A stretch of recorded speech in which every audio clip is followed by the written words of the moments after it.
நேரில் சந்தித்து பேசினால் நல்ல சூழல் உருவாகும் என்றவுடன்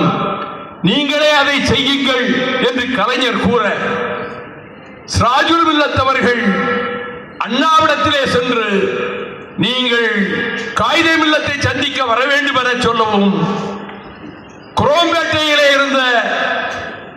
காயிதே மில்லத் அவர்களுடைய இல்லத்திற்கு பேரறிஞர் அண்ணா அவர்கள் சென்று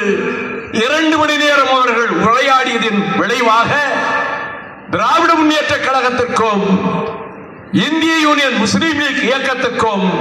உடன்பாடு ஏற்பட்டது. நாட்டு பிரிவினை ஏற்பட்டு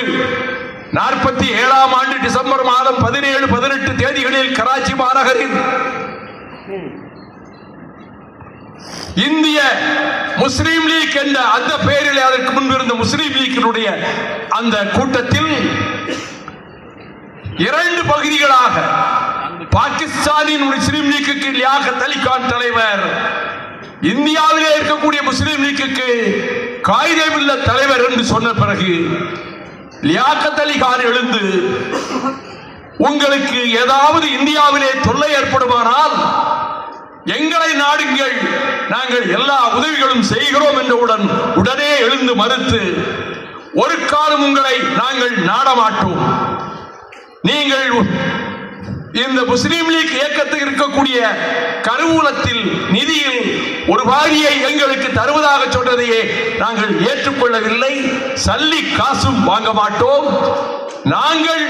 உங்களிடத்தில் நாடி வர மாட்டோம். ஆனால் ஒன்றை கேட்கிறேன், இங்கே இருக்கக்கூடிய சிறுபான்மை மக்களான இந்து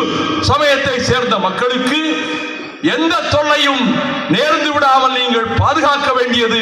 உங்கள் கடமை என்று அங்கே சொல்லிவிட்டு வந்து 1948 மார்ச் 10ஆம் நாள் ராஜாஜி மண்டபத்திலே இந்தியாவினுடைய அந்த முஸ்லீம் லீக் அமைப்புக்கு ஒரு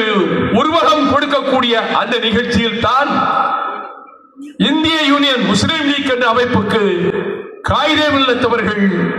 தலைவராக தேர்ந்தெடுக்கப்பட்டார்கள்.